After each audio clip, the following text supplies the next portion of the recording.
Хора, тихо! Тихо, че мамо ми звъни, тихо! Ало, мамо? Тони, мамо? Ела за малко догоре. О, не, мамо, не искам да се прибирам. Всички деца са долу пред блока, толкова е забавно. И даже Роси е тук и не е наказана.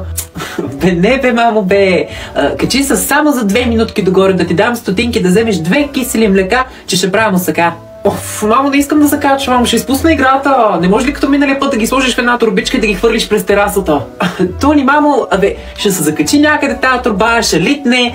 Просто качи се за 1 минута. Мамо, просто сложи нещо тежко в турбата. Някой от играчките ми може даже. Оф, бе, мамо, бе, гледай с какво ме занимаваш. До сега да се беше качил, да беше напазарувал и да го беше донесъл пустото кисело мляко, бе, мамо, бе. Та, от кухнята или от хола ще хвърляш парите, да знам къде да застана. Знаеш ли какво? Играй си спокойно.